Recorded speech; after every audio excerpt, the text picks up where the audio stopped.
فيلمنا بيبدأ مع سيسينيا اللي كانت قاعدة في جلسة علاج، وأحب أقول لكم على السريع إن سيسينيا دي دكتورة روحانية شاطرة، وكان معاها في الجلسة راجل غلبان جاي يطلب مساعدتها عشان ابنه ضايع ومش لاقيه. وأول ما حطت إيديها على دماغه عشان تدخل جواه وتشوف اللي حصل، فجأة لقت نفسها قصاد عفريت، وكمان شافت لاري الولد الصغير اللي ضايع، وهي لسه بتحاول تطمنه وبتقوله ما تخافش هرجعك لأهلك. العفريت بيزعق فيها وبيقول لها ما تحاوليش معانا، مش هتعرفي تعملي معانا حاجة. وعلى طول وشه الجميل بيلف والنور بيطفي فجأة، لدرجة ان سيسينيا اتعورت في دراعها. وبعدها الجلسة بتخلص فجأة وسيسينيا بتبص على جرح دراعها، والراجل ابو لاري واقف مش فاهم اي حاجة، متلخبط ومش عارف يتصرف. وبتحاول سيسينيا تهديه وبتقوله إن هو دلوقتي في أمان، وكمان بتديه ميعاد لجلسة تانية. وبعد ما الراجل بيمشي بتدخل عليهم جوري بنت سيسينيا، بتسأل عليها لو محتاجة حاجة، وبتطلب منها سيسينيا تدور على مدرسين كانوا بيعلموا لاري وهو صغير، وبتديها شوية مواصفات كده، منها إن المدرس أصلع والمدرسة حيطانها لونها أصفر وأزرق. وبعدها جوري بتروح تقابل أبو لاري وبتفهمه إن الجلسات دي مش خرافة، دي كلها شغل عقل،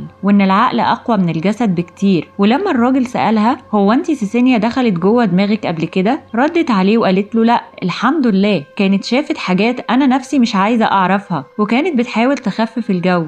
وفجأة الباب بيخبط، ولما جوري بتفتح بتلاقي بنته صغيرة واقفة تحت المطر مصممة تقابل سيسينيا ضروري. وعشان الدنيا كانت بتمطر دخلتها جوري وسألتها عن أهلها، فالبنت قالت لها إن أبوها جاي وراها، وإنها سرقت الورقة اللي فيها اسم وعنوان سيسينيا، وعشان كده أكيد هيحس ويجي يدور عليها. ولما قعدت بدأت البنت تقول إنها في خطر، وإنها مش عايزة لا شرطة ولا أي حد، ومفيش غير سيسينيا اللي تقدر تنقذها. وهنا جوري لمحت ايد البنت وشكلها كان غريب قوي، ولما قالت لها انها مش هينفع تقابل مامتها دلوقتي، لازم نعمل شوية اجراءات الاول، ردت عليها البنت وقالت لها ان اسمها رايلي.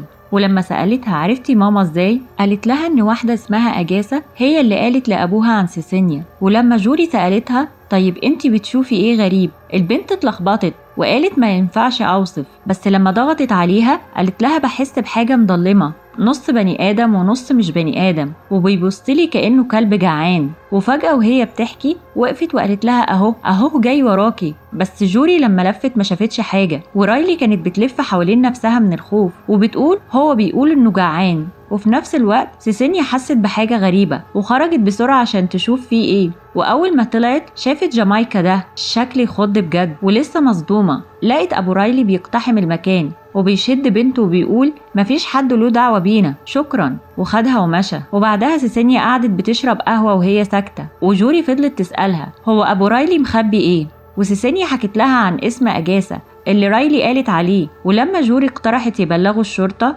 ردت سيسينيا وقالت لا ملهاش لازمة، الشرطة مش هتقدر تساعدنا. ولما جوري أصرت تعرف اللي بيحصل، قالت لها سيسينيا إنها شافت جامايكا وإنه مرعب ومرتبط برايلي بطريقة مخيفة، وقالت لها كمان إن أي محاولة لمساعدة البنت ممكن تقلب عليهم كل حاجة بالسوء. ولما جوري اتعصبت وقالت لو بابا كان موجود كان ساعدها، سيسينيا ردت عليها رد جامد وقالت لها هو ده السبب إن باباكي مش موجود معانا أصلا. وبعدها جوري طلعت على أوضتها وهي متضايقة، وقضت الليل شغالة عشان تلهي نفسها. ولما سيسينيا طلعت تطمن عليها لقت جوري شغالة بتدور على مدرس لاري، وورتها صورة المدرس الأصلع اللي لقيته، وطلبت منها تبعت لها الصورة بسرعة. وبعدها سيسينيا حاولت تشرح لبنتها سبب رفضها مساعدة رايلي، وقالت لها إنها خافت من اللي شافته، وفكرت في آخر حالة اشتغل عليها جوزها وكانت شبه حالة رايلي وانتهت بشكل مأساوي. بس جوري كانت مصممة ومتمسكة برأيها، وقالت إن باباها عمره ما اتأخر على حد محتاجه.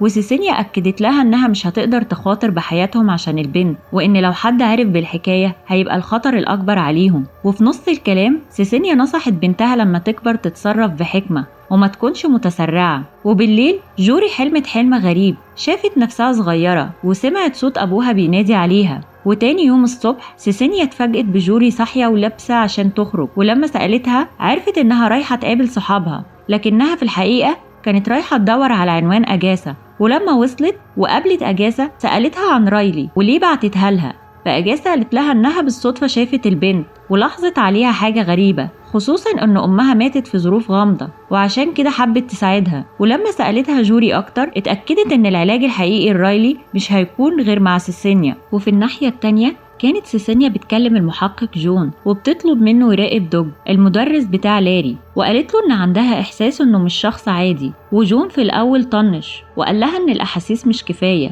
بس أول ما قفل معاها التليفون على طول بلغ إنه عايز مراقبة على دوج، لأنه كان واثق إن إحساس سيسينيا عمره ما بيخيب. وسيسينيا كانت قاعدة لوحدها في البيت، وكل ما تفتكر منظر العفريت شعرها بيقف، وبتبص على صورة جوزها وبتقول أنا عمري ما حسيت بقوة الكائن ده قبل كده، واضح إن الموضوع كبير يا عزيزي وأنا مش قادرة أساعدها فعلا.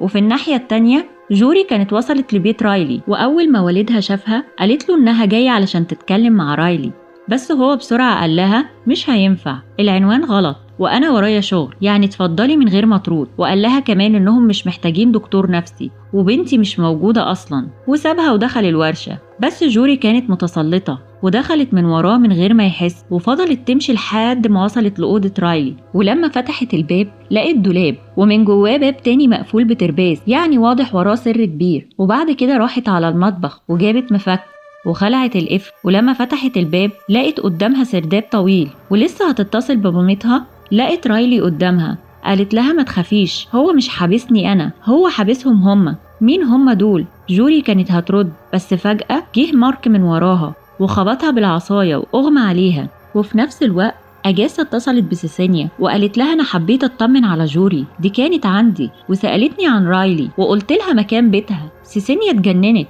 وقالت لها البسي أنا جاية حالا. وجوري فاقت لقت نفسها مربوطة على كرسي وجنبها ست شكلها غريب تحسها بين الحياة والموت. ودخل عليهم راندل وفضل يضغط عليها علشان تقول الباسورد بتاع تليفونها، وقال لها أنا كنت قايل إني مش عاوز مساعدة، بس انتي اللي صممتي تدخلي البيت وتفتشي. وجوري كل اللي كانت بتقوله أنا بس كنت عايزة أساعدها. رد عليها وقال لها مفيش غير حل واحد، أعمل اللي بعمله ده علشان ما يحصلش فيكي زي ما حصل في أمها. وقال لها إن العفريت بيتغذى على أي حد. وفجأة رايلي حست بتعب جامد، فقال لها راندل ادخلي واعملي اللي عليكي. وقربت رايلي من جوري ومدت ايديها عليها، وفجأة ظهر العفريت ومسك جوري من دراعها وفضلت تصرخ لحد ما شبع واختفى. أما سيسينيا فكانت خدت أجاسة وراحت تدور على بنتها، بس راندل كان سبقهم وبعت رسالة من تليفون رايلي بيقول إنها سافرت مع أصحابها. بس طبعا سيسينيا حست إن في حاجة غلط، لأن بنتها عمرها ما اختفت فجأة كده. وراندل كان بيجهز إنه يهرب، وقال لبنته إنهم هيرموا جوري في البحيرة علشان الناس تفتكر إنها ماتت في حادثة، وإنه بيعمل كده علشان مصلحتها. بس رايلي طلعت أشجع منه وخدت القصافة من غير ما يحس وراحت لجوري وقالت لها إنها هتأخر باباها شوية لحد ما تفك نفسها. جوري وعدتها إنها لو خرجت هتخلي مامتها تساعدها، وفعلا رايلي خرجت وجوري بتحاول تفك نفسها، بس القصافة وقعت منها على الأرض. في نفس الوقت راندل لاحظ إنها مش موجودة وفهم بنته ناوية تعمل إيه. ولسه جوري بتفك نفسها لقت الست الغريبة اللي كانت جنبها واقفة وسلاح راندل في وشها. وفجأة رايلي دخلت قدام أبوها وقالت له مش هخليك تأذيها، دي الوحيدة اللي قررت تساعدني. وقبل ما يضربها الست الغريبة هجمت عليه، بس الرصاصة جت في رايلي للأسف. وقبل ما تموت كانت جوري جنبها وسمعت أصوات غريبة وشافت الشبح وهو بيدخل جواها. جوري قامت تجري وقابلت مامتها في الطريق وكانت منهارة وبتصرخ وبتقول يا ريتني ما دخلت البيت ده. وفي الوقت ده راندل هرب وسيسينيا خدت بنتها وراحت على القسم، وهناك جون قال لها إنهم لقوا جثة رايلي واتنقلت على المستشفى. وكل الدكاترة كانوا عارفينها من أيام ما كانت بتزور مامتها وهي بتتعالج. والمصيبة الأكبر إنهم لقوا جثث كتير شكلهم ضحايا العفريت اللي كان ورا كل ده، وكمان عرفوا إن دوج تصرفاته غريبة. وفي نفس اللحظة كانت جوري قاعدة مع المحققين بتحكي اللي حصل، وفجأة شافت العفريت قدامها وصرخت، بس محدش فاهم فيه إيه، وخرجوها تروح مع أمها علشان حالتها كانت صعبة. سيسينيا فضلت تلوم في بنتها وقالت لها أنا نبهت عليكي مليون مرة، في أبواب ما ينفعش نفتحها لأنك مش عارفة هتتقفل ازاي. وجوري قالت لمامتها إنها عايزة تعمل جلسة علشان شافت العفريت وحاسة إنه حواليها دلوقتي، بس سيسينيا رفضت وقالت لها لو كان جواكي كنتي هتحسي بيه. بس الحقيقة إن سيسينيا كانت مرعوبة تتأكد من شكها وخايفة إن بنتها تشوف نفس مصير أبوها. جوري زعلت ودخلت أوضتها وقالت أجاسة اللي يقدر يتخطى خوفه لازم يواجهه، وهنا سيسينيا قررت تعمل جلسة فعلا، وقالت لأجاسا لو حسيتي بأي حاجة خطر فوقيني فورا. وبدأت الجلسة، وشافت سيسينيا نفسها في مكان فاضي، ولقت صورة جوزها متعلقة وبيت غريب، وجوري وهي صغيرة قاعدة على الباب وخايفة تدخل. وفجأة الإزاز اتكسر والدم كان على الشباك، ولما دخلت شافت صورة ليهم كلهم سوا. ولما طلعت على السلم ظهر العفريت ومسك دراعها بقوة. أجاسا كانت شايفة سيسينيا وهي بتترعش، وبدأ يحصل لها حاجات غريبة، فادت لها قلم علشان تفوقها، وفعلا فاقت وخلت جوري تنام شوية. وطلبت من أجاسا تفضل جنبها، وقالت لها إنها لازم تروح مشوار مهم وفي عربية بتراقب البيت. وخرجت راحت على المستشفى اللي كانت بتتعالج فيها أم رايلي، وطلبت من واحد صاحبها يعرف لها مين الدكتور اللي كان بيتابع حالتها. وبعد محايلات كتير بيجي دكتور ويتكر وبيقول لها إن حالة هاريس كانت شبه آكلي لحوم البشر، وبيقول كمان إن الدكتور نفسه قدم استقالته وما بقاش له دعوة بالمستشفى. طبعا ده مريحهاش، فبتاخد منه عنوان بيته وبتقرر تروح له هناك. ولما بتروح بيقول لها إن حالة هاريس كانت شبه الموت البطيء. حالتها كانت بتسوق كل يوم، شعرها كان بيقع واسنانها كمان، يعني كانت بتتحلل وهي لسه عايشة. وبيقول لها عمره ما شاف حد في الحالة دي قبل كده. وبعدها بيحكي لها عن يوم كان بيعدي فيه على أوضتها وهي طلبت منه يقرب، وقالت له إن في حاجة مسيطرة عليها. ووقتها كانت بتتكلم كأن حد تاني بيتكلم من بقها، وكانت حالتها صعبة جدا. وفجأة مسكت دراعه، ووقتها حسوا إنه بيتلسع بالنار بصعوبة، فلت منها وجرى، وحلف إنه مش هيدخل أوضتها تاني ولا يشوف وش المستشفى من أساسه. وفعلا بيوريها دراعه اللي لسه فيه أثر من اللي حصل. وبعد شوية عرف إنها ماتت، بس كانت ماسكة إيد حد معاه، والحد ده كان هو. بيقول لها أهو كده رديت على كل أسئلتك، سيبيني بقى في حالي، أنا مش عايزة أفتكر القصص دي. وفي الناحية التانية كانت جوري بتحلم بكابوس، وأول ما صحيت قامت تشرب وشافت أجاسا نايمة. ولما دخلت المطبخ لقت راندل وراها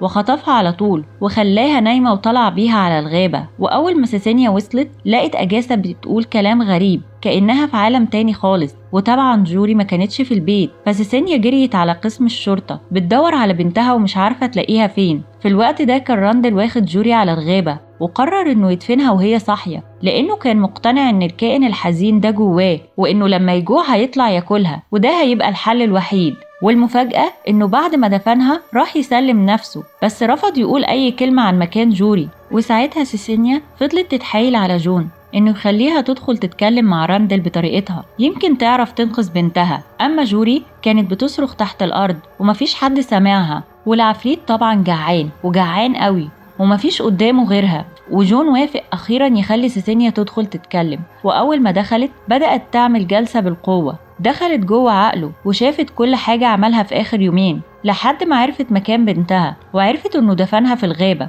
وجريت على طول وخدت العدة من عربية راندل وراحت على الغابة، وفضلت تفتكر كل اللي شافته لحد ما وصلت للمكان وبدأت تحفر. وفعلا لقت التابوت، وفتحت التابوت ولقت جوري، بس كانت بتفقد الوعي خلاص. وفجأة العفريت ظهر قدامها وقال لها إنه عاوز ياكل. وفي اللحظة دي كانت الشرطة كلها وصلت، وسيسينيا طلبت من أجاسا إنها تشغلهم بأي طريقة علشان تلحق تعالج بنتها قبل ما تموت. وفعلا أجاسا نفذت الكلام، وسيسينيا بدأت الجلسة ولقت نفسها في نفس البيت، بس المرة دي جوري كانت كبيرة وشكلها مرهق جدا. خدتها ودخلت بيها البيت، ولما طلعت سيسينيا لوحدها فوق لقت وكر العفاريت وكانوا بيصرخوا بيقولوا جعانين عايزين ناكل. وفجأة هجموا عليها وفضلوا يخنقوا فيها، بس هي قاومت ودخلت جوه دماغ العفريت وشافت العالم بتاعه. وفي نفس الوقت جوري جمدت قلبها وقررت تطلع ورا أمها، وفعلا وصلت وشافت جثة أبوها متعلقة وعرفت مصيره. أما جون كان وصل للمكان وبيصرخ وبينادي على سيسينيا، وهي كانت متشتتة جوه عالم تاني. وفجأة العفريت قدر يربطها وكان هيقضي عليها، لكن فجأة ظهرت جوري من وراه وضربته بالسيف وأنقذت مامتها. وفعلا خلصوا من العفريت الجعان وقدروا ينجوا منه. وبعد كام شهر قررت سينا تعمل جلسة جديدة لجوري، بس المرة دي عشان تنقذ روح أبوها اللي لسه متعلقة. وفعلا قدرت تفك الحبل وتخليه يرتاح، وقالت لها إنها فخورة بيها وإنها أقوى منها بكتير، لأنها ما تأخرتش في إنها تنقذ حد حتى لو ده كان على حساب نفسها. وبكده يكون خلص فيلمنا النهاردة. ما تنسوش تعملوا لايك واشتراك للقناة.